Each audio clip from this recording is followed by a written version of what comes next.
He's a horticulturist who's famous for raising daylilies. I like there's something naive about him, yet there's something adventurous.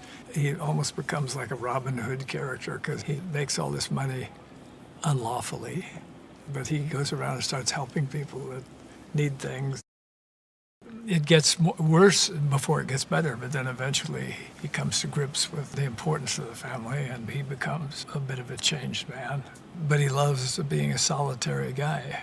So he's out there traveling by himself everywhere. And the cartel loves him because he never gets arrested or anything, because the police never have him. He's always driving under the speed limit or the speed limit no more.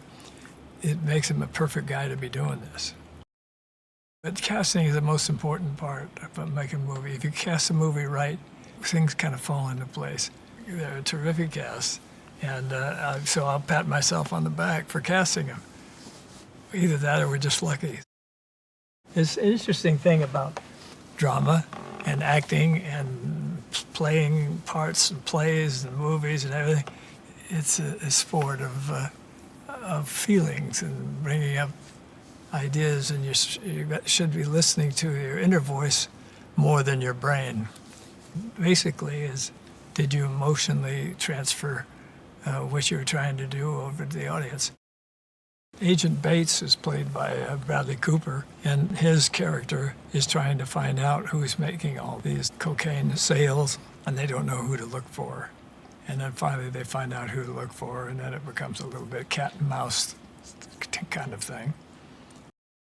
When you're younger, you play a lot of roles. Some of them have great social values, and some of them are just action-packed and entertainment pieces.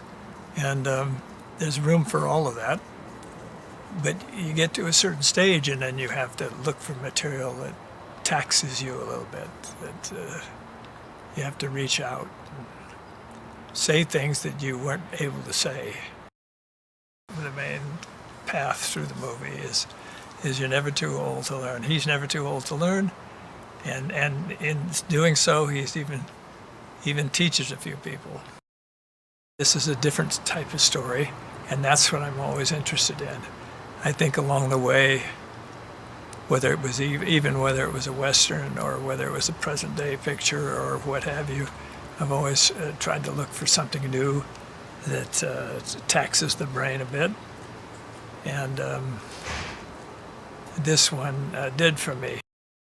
We were playing golf and talking about different philosophical things, and just exactly what we're trying to do in this movie. And we were talking, and he said, "What is the secret to having a youthful attitude?" And I told him, I said, "It's you just never let the old man in."